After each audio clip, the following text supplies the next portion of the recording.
ओम श्री राधा कृष्णाभ्याम नमः। राधिका कृष्णौ वंदे आत्मा कलेवर रूपिणौ याभ्याम विना न वर्तन्ति जगताः माया विनिर्मितम्। प्यारे सज्जनों, कल मैंने आप लोगों को श्रीमद् भगवत गीता का तीसरा और चौथा अध्याय सुनाया था। आज अध्याय 5 और 6 लेकर आप लोगों के सामने प्रस्तुत हूँ। कृपया ध्यान से सुने। तो 5वां गीता का अध्याय सुनो हे सज्जन कान लगाए, नाय सिर श्री कृष्ण से पूछे पार्थ सुजान। तो नाय सिर श्री कृष्ण से पूछे पार्थ सुजान। करें प्रशंसा आप प्रभु दोनों जोगों की बढ़ चढ़ कर, कहें कृपा कर दोनों में मोह कौन अधिक है श्रेयस कर। देख भक्त को भ्रमित चित्त अति विनीत वाणी सुनकर, खुले अधर दिल द्रवित दया से बोले हंसी तब मुरलीधर। तो बोले बिहस प्रभु पारथ से कोमल बनिया, जब बनिया से फूल झरे।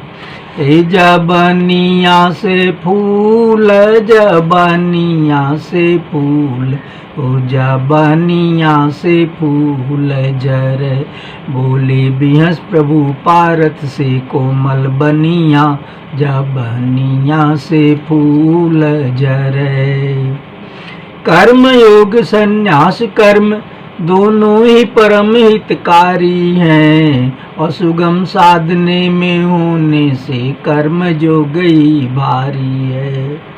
राग द्वेष से रहित कर्म जोगी जो भी नर नारी है, सन्यासी समझा जाने के योग्य मुक्ति अधिकारी है।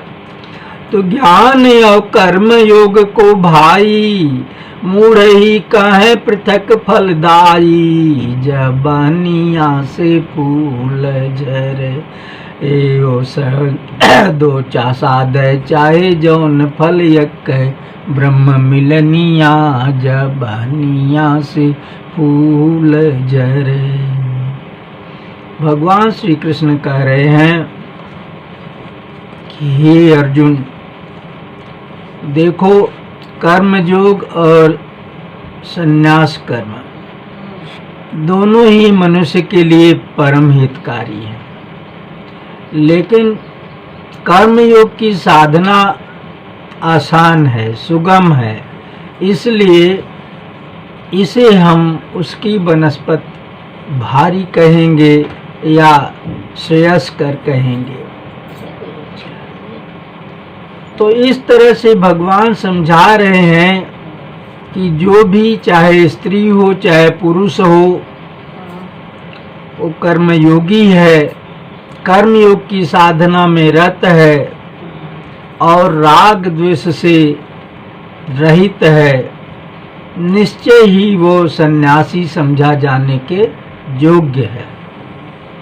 यानी सन्यासी जो ज्ञान योग का साधक है, उसकी पदवी भी उसे मिल सकती है और वो मुक्ति का अधिकारी है। क्योंकि चाहे ज्ञान योग साधिए और चाहे कर्म योग, लेकिन दोनों का फल एक ही है। वो लोग महामूढ़ हैं जो दोनों को अलग अलग फल देने वाला कहते हैं। तो चाहे जो साधिए, चाहे संन्यास कर्म योग की साधना करिए और चाहे निष्काम कर्म योग की साधना करिए, दोनों का केवल एक फल है, ब्रह्म की मिलन, परमात्मा से मिलना। यही एक उसका फल है चाहे जो साधिए। पर हाँ ये है कि साधना चूंकि कर्मयोग की आसान है, इसमें केवल निष्काम भावना बनानी पड़ती है और कर्म करते रहना पड़ता है।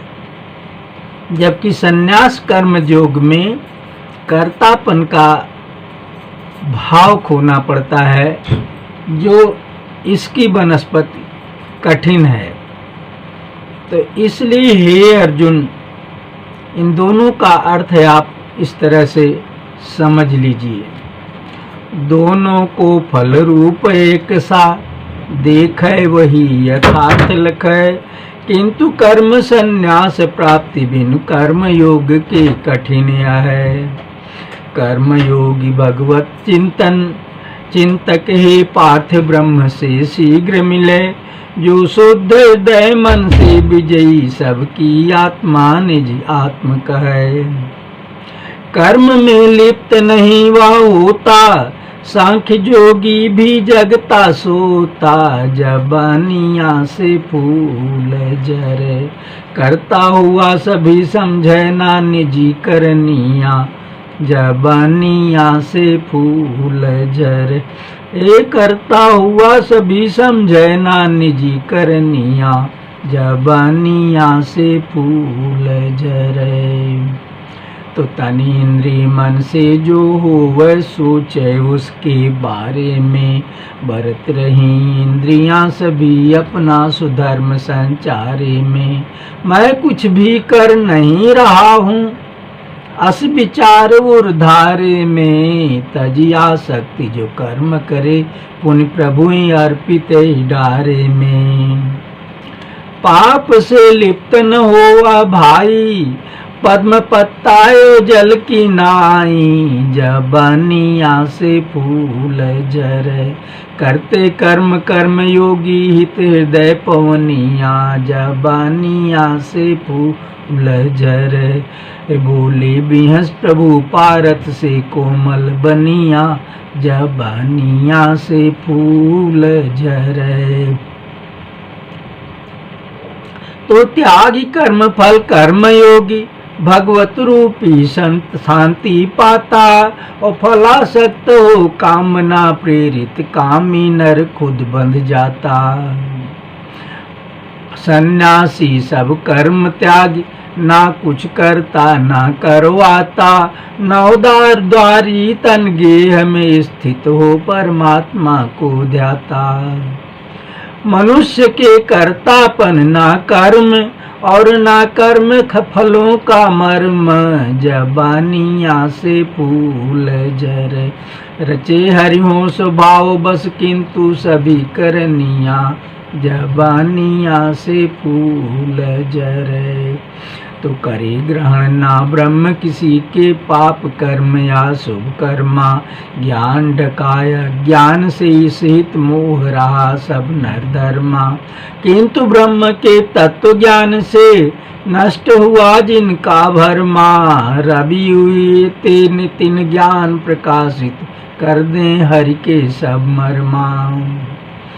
तो जिनकी मन बुद्धि तदरूप हो रही हैं वे ब्रह्म स्वरूप, जबानिया से फूल झरे।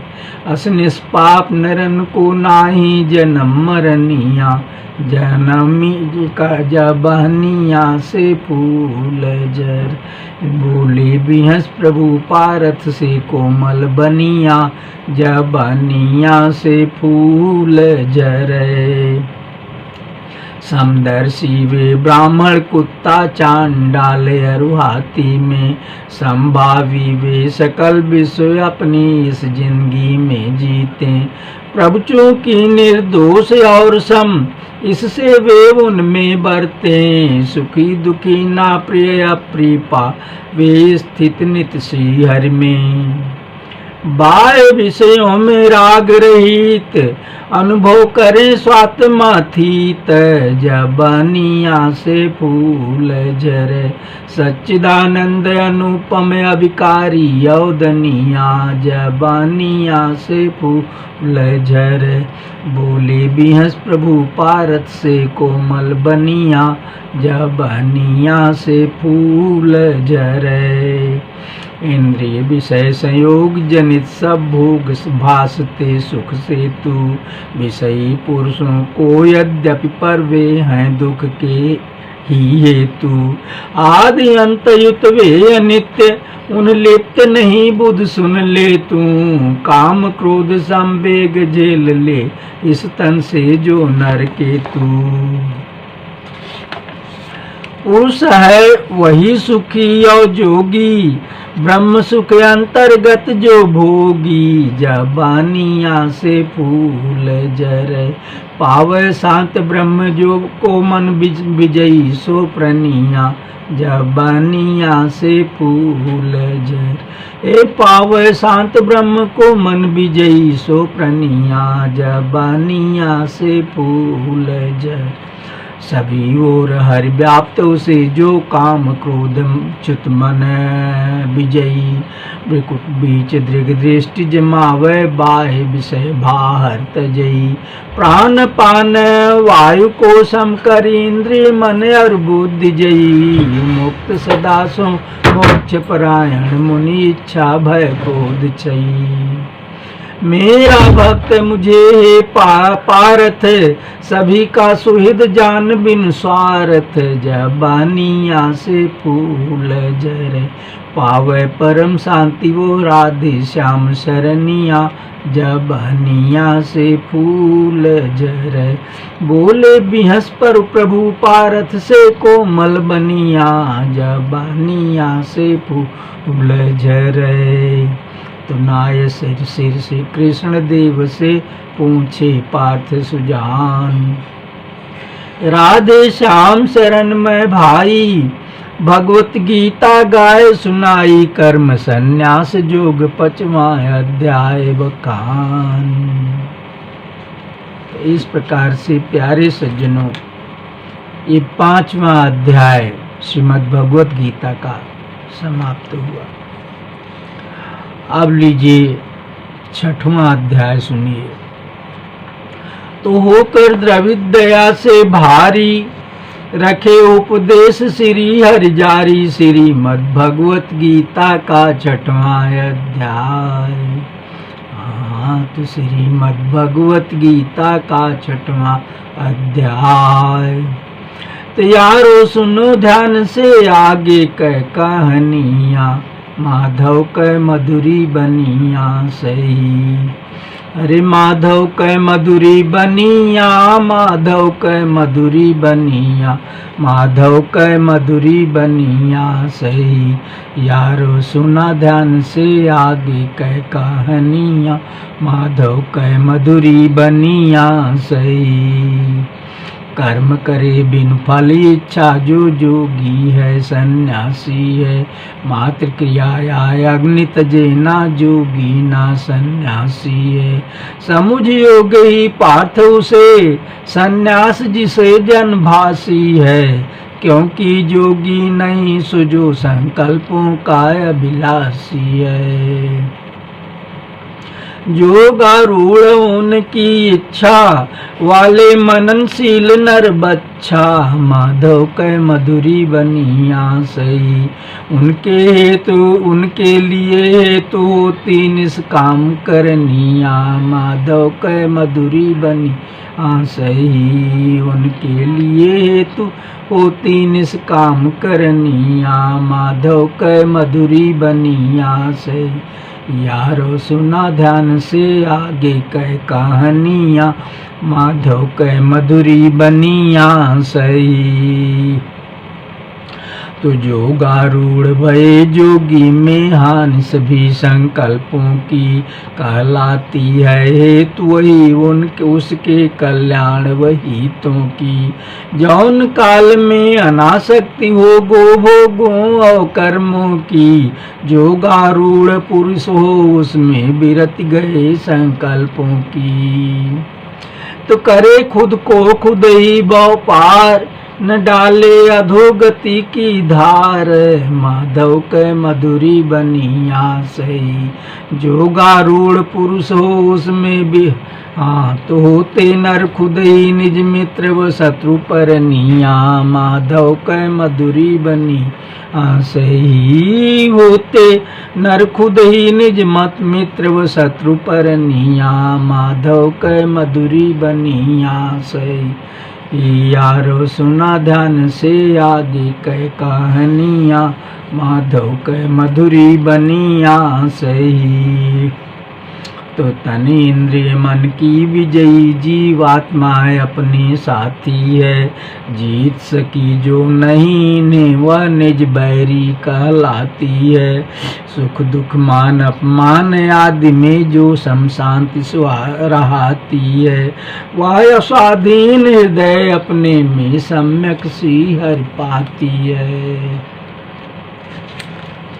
तो जोगी इंद्रिय जित युत ज्ञान, हेतु सोना माटी पाषाण, माधव के मधुरी बनिया सही। होते हैं समान वायुक्त का वैज्ञानिया, माधव के मधुरी बनिया सही। ऐसे मन जित जोगी को चाहिए एकांत थली जाकर, शुद्ध भूमि पर कुसुम छाला वस्त्र बिछावे क्रमशः कर। बैठे सकल क्रिया गोचित की, रोके और मन को बस कर, योगाभ्यास करे आत्मा को अविरल रोपे प्रभु पर। तो तन सिर गला समान अचल कर, दृष्टि जुगना के नोक पर धर कर, माधव के मधुरी बनिया सही। मुझ में चितय रूप दे छुटे न केहू जतनिया, माधव के मधुरी बनिया सही। तो ये भगवान ध्यान विधि का वर्णन कर रहे हैं कि जो जोगी है, चाहे कर्म जोगी है और चाहे कर्म संन्यास का जोगी है, ज्ञान योगी है, उसको चाहिए कि वो किसी एकांत स्थान में जा करके किसी शुद्ध भूमि पर पहले कुशासन बिछाए, फिर मृगछाला बिछाए और फिर उसके ऊपर वस्त्र बिछाए। इस तरह से अपना आसन बना करके उस पर आसीन हो, अपने मन और इंद्रियों की क्रिया को पूरी तरह से निरुद्ध करके, मन को अपने बस में करके योगाभ्यास करे और अपने चित्त को भगवान के ऊपर अखंड रूप से स्थापित करे। तो इस तरह से उसे ध्यान करना चाहिए। अपना शरीर, अपना सिर और गला समान रूप से सीधा रखे, अपनी दोनों आँखों को जो है नाक के नोक पे टिका करके अपने चित्त को मुझ में लगा देना चाहिए, जो किसी भी प्रकार से उससे हटे ना। ये ध्यान की विधि है और इस तरह से वो मेरा ध्यान करे। ब्रह्मचर्य व्रत धारण कर भय रहित भली विधि स्थित हो, पावे परम शांति सुख रूपी राती मेरे अंदर जो। हे अर्जुन या जोग सके ना साध कभी नर नारी वो, बहुत अधिक या बहुत कम खाए सोए या जागे जो। तो समुचित शयन आहार बिहारी, कर्म में उचित चेष्टाकारी, माधव कै मधुरी बनिया सही। सकता साध जोगिया दुख नाशक सुख दनिया, माधव कै मधुरी बनिया सही। इस तरह से योगारूढ़ हो करके वो योगी जो है वो मुझे प्राप्त कर सकता है।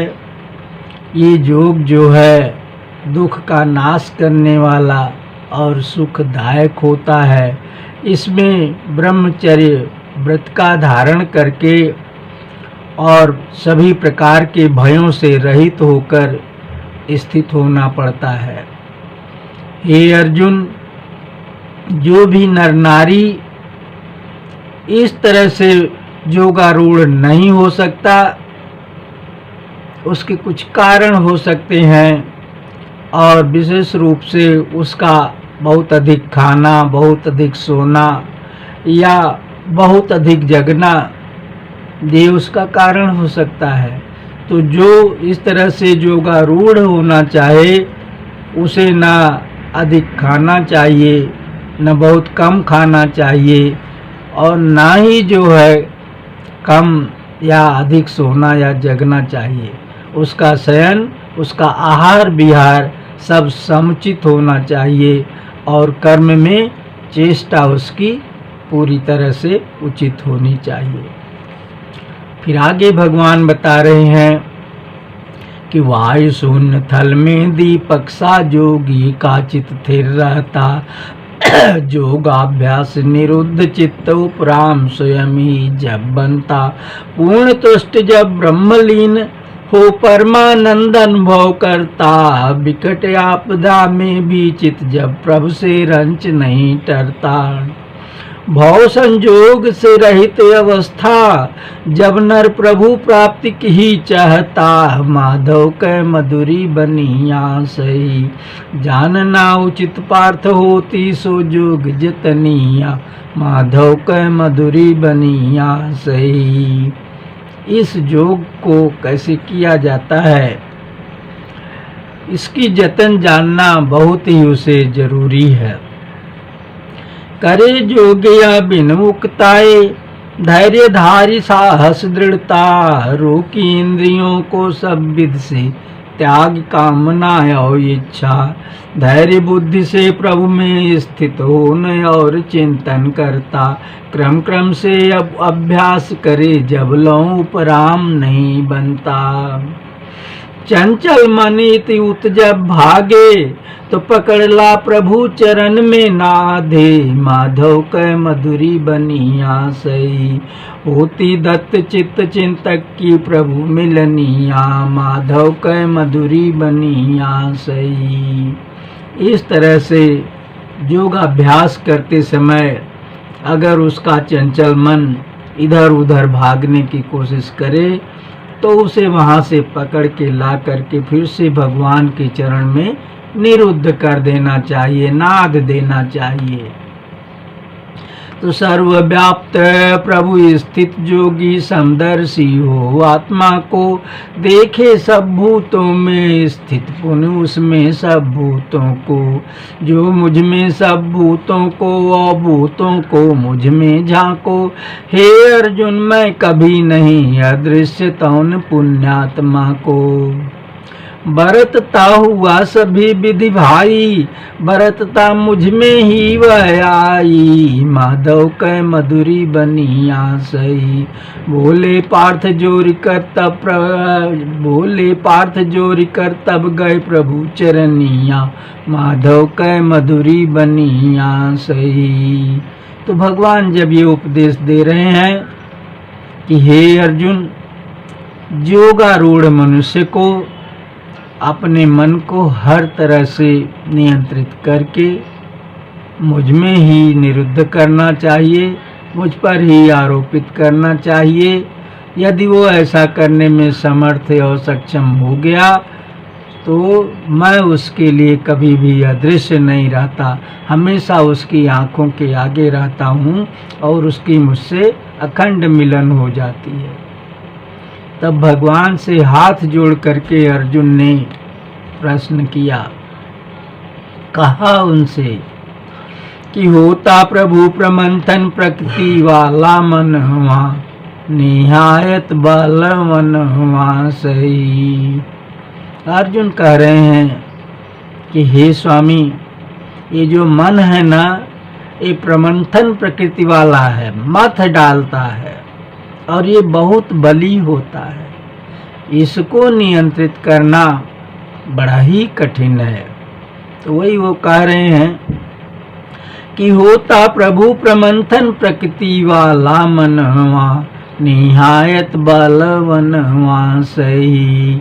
अरे निहायत बलवनवा, निहायत बलवनवा, निहायत बलवनवा सही। होता प्रभु प्रमंथन प्रकृति वाला मनवा, निहायत बलवनवा सही। अति दृढ़ चंचल मन की ये हरिगत होती आबादी है, इसको बस में करना दुष्कर यथा रोकना आंधी है। हे भगवान, ये जो चंचल मन है बहुत ही दृढ़ होता है, बहुत ही बलवान होता है और इसकी गति अबाध होती है। जिधर ये भागना चाहता है उधर कोई बाधा नहीं डाल पाता, रोक नहीं पाता इसे तो बस में करना बिल्कुल आंधी रोकने के समान है। तब भगवान उसका उत्तर देते हैं कि नहीं अर्जुन, ऐसा नहीं है कि वो असंभव है। तो कहे कृष्ण हे महाबाहु, यह निश्चय सत्य उपाधि है, पर मन की गति बिरति और अभ्यास से जाति साधी है। जो आप कह रहे हो कि मन बहुत बलवान है और बड़ा दृढ़ निश्चय वाला है, तो ये सही है, लेकिन ये सही नहीं है कि इसको नियंत्रित करना असंभव है। इसे नियंत्रित किया जा सकता है और वो दो तरीके से, एक तो वैराग्य और दूसरा अभ्यास। मन की गति जो है विरति और अभ्यास से साधी जा सकती है। विरति माने वैराग्य और अभ्यास माने अभ्यास। यानी मन जब कहीं भागे, आपने उसको भगवान के चरण में लाके निरुद्ध किया, लेकिन वो वहां से भाग लिया, अपने किसी विषय की ओर दौड़ा चला गया, तो आप उसको फिर से वहां से बुद्धि बल द्वारा फिर से उसे वहां से पकड़ के लाइए। कह रहे तू कहाँ चला गया, ये गलत जगह है, आके भगवान के चरण में लग, देख उनका चरण कैसा है। ऐसे ला करके भगवान के चरण में मन को फिर लगाइए। फिर अगर वो वहां से कुछ देर रहने के बाद फिर भाग के किसी दूसरे विषय की तरफ चला गया, तो वही प्रक्रिया फिर करिए। फिर उसको बुद्धि बल के जरिए वहां से पकड़ लाइए, समझाइए कि यहाँ क्यों चला आया, यहाँ से चल हट और आके भगवान के चरण में लग। तो जब फिर ला के लगाएं आप, फिर भागे, फिर ला के लगाएं, इसी को अभ्यास कहते हैं। इसी को, किसी भी चीज को बार बार करने को अभ्यास कहते हैं। अंग्रेजी में इसे प्रैक्टिस कहते हैं। तो जब आप मन को बार बार भागने से रोकने का अभ्यास करेंगे, तो एक दिन वो रुकते रुकते ढेर रुकने लगेगा और फिर भागना ही बंद कर देगा। तो इस तरह से उसको नियंत्रित करने में अभ्यास सहायक होता है। और दूसरा जो है वो वैराग्य। वैराग्य कैसे रोकता है उसको? वैराग्य की भावना होती है। जब मन अपने विषय की ओर भागता है, तो आप बुद्धि बल से उसे खींच के यहाँ लाते हो ना, तो बुद्धि बल से खींचने का क्या अर्थ हुआ? अपनी बुद्धि से समझाओ कि जहां तुम आए हो ये विषय त्याज्य है, ये विषय अधोगत की ओर ले जाने वाला है, नरक में डालने वाला है। यहाँ सुख नहीं है, यहाँ दुख ही दुख है, देखने में सुख लग रहा है। इसलिए इस विषय का त्याग करो, इसको देखो ही नहीं, इसमें बिल्कुल रुचि न रखो। चलो, सारा सुख और सच्चा सुख भगवान के श्री चरणों में है वहां लगो। ये भावना वैराग्य कही जाती है। विषयों से विरक्ति, यानी सांसारिक चीजों से जहाँ जहाँ मन भागे, जो जो है वो सांसारिक चीजें हमें सतपथ से दूर ले जाके कुकर्म की ओर ले जाती हैं, उन विषयों को प्रति खराब समझना, उनको निंदनीय समझना, त्याज्य समझना, यही विरक्ति की भावना है। और इस विरक्ति के जरिए, इस वैराग भाव के जरिए ही हम मन को समझा करके लाके भगवान के चरणों में लगा सकते हैं। नहीं तो ऐसे कह दे कि मन भागा और पकड़ लाइए भगवान के चरण में समझाए लगाइए, ऐसे मन नहीं जाके आके लग जाएगा। बुद्धि बल से लाना पड़ता। बुद्धि बल इसी को कहेंगे कि उसे समझाइए, उसके ऐसा समझाइए कि उसकी भी समझ में आ जाए कि हाँ सच है, ये गलत है यहाँ जहाँ हम भाग आए। उदाहरण दीजिए उसको, देखो फला जगह फला आदमी का मन भागा और यहाँ आके विषय में लग गया तो इस दुर्गति को प्राप्त हुआ। ऐसे करके अच्छी अच्छी बातों से उसे समझाइए और उधर से उसकी रुचि हटा दीजिए। इसी को वैराग कहते हैं। तो ये जो है सांसारिक विषयों से, प्रलोभनों से और सतपथ की ओर से हटाने वाले मार्गों की ओर से मन को समझा बुझा के लाके भगवान के चरण में लगाना, सतपथ पे लाके लगाना, ये भावना वैराग की कही जाती है। ये वैराग की भावना के बिना हम उसको अभ्यास कर ही नहीं सकते, उसे लाके लगा ही नहीं सकते। तो इन दोनों का सहारा जब हम लेंगे और बार बार समझाएंगे और मन समझ के हमारे कहने के मुताबिक आएगा, तो बार बार आते आते आते आते अभ्यास करते करते फिर वो भागना बंद कर देगा और इस तरह से मन पूरी तरह से नियंत्रित हो जाएगा। तो यही भगवान श्री कृष्ण कह रहे हैं कि मन जो है उसको कब्जे में करना, नियंत्रित करना, सतपथ पे लाना, ये दो बातों के जरिए हो सकता है, एक विरति और दूसरा अभ्यास। तो जिसका मन उसके बस नाही, छू न सके जोग की छाही, निहायत बलवन हुआ सही, मन बस करने वाले हित यह सहज सधनवा, निहायत बलवन हुआ सही। हे अर्जुन, जो इन दोनों चीजों के सहारे अपने मन को बस में नहीं कर सकता, उसके लिए योग साधना इतनी कठिन है, इतनी कठिन है कि वो योग की छाया भी नहीं छू सकता, उसकी छांव भी नहीं छू सकता। तो इसलिए, और जिसका मन कंट्रोल हो जाता है, मन जो है उसके कहने में आ जाता है, उसके लिए बड़ा सहज साधन है योग साधना। तो बोले पार्थ जोग में श्रद्धा रखे पर ना साध सके, असंयमी अंततः विचलित हो चंचल मन बाधक से, योग सिद्धि या प्रभु प्राप्ति से च्युत सो जो गुजरे किस गति से, आश्रय रहित मार्ग में मोहित नष्ट हुए क्या बादल से। हे मन मोहन मदन मुरारी, मिटाने मेरा संशय भारी, निहायत बलवन हुआ सही, मिलना अपर संभव सिवाय आप भगवन हुआ, निहायत बलवन हुआ सही। होता प्रभु प्रमंथन प्रकृति वाला मनवा, निहायत बलवन हुआ सही।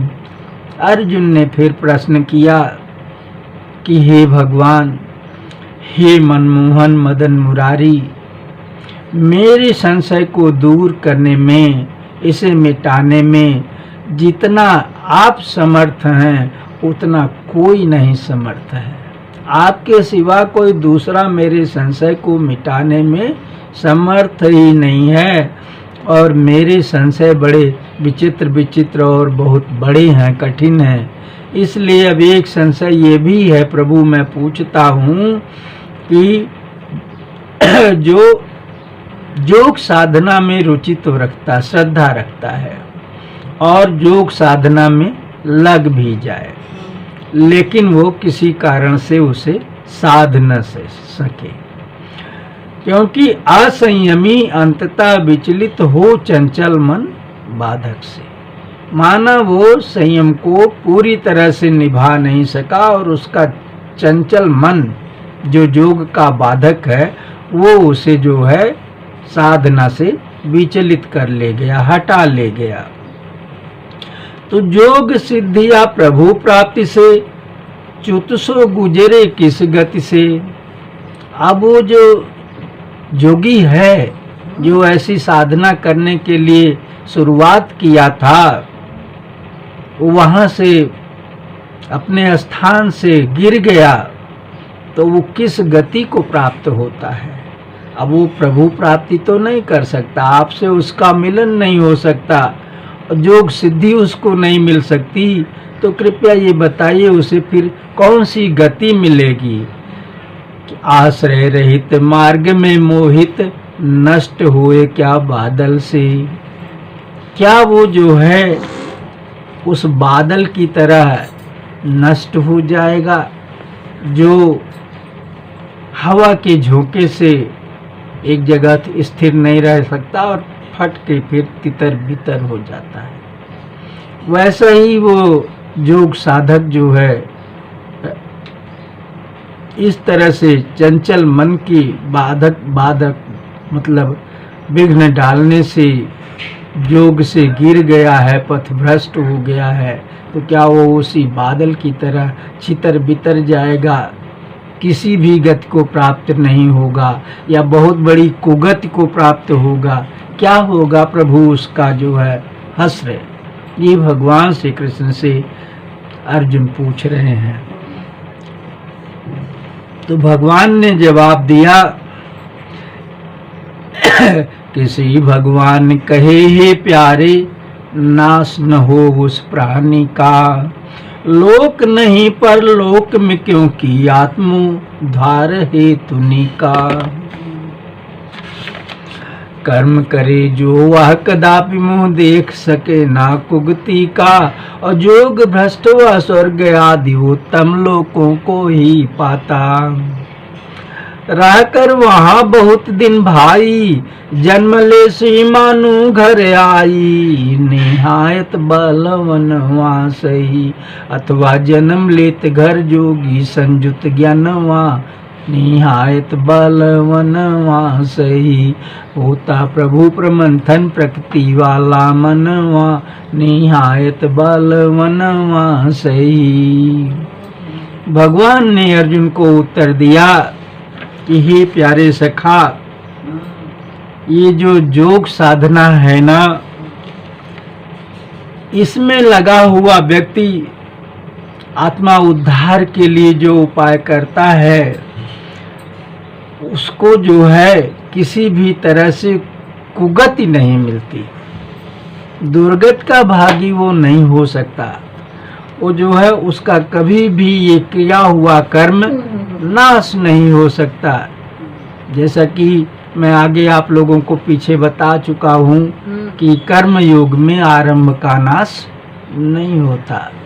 उसी बात की ओर यहाँ पर भगवान का इशारा है कि उसकी ये जो की हुई योग साधना है, थोड़ी बहुत जो भी उसने किया है, प्राणी की वो योग साधना नाश नहीं होती, ना इस लोक में नाश होती है और ना उस लोक में, किसी परलोक में नाश होती है, क्योंकि आत्म उद्धार के लिए प्रयास करना एक सत्कर्म है।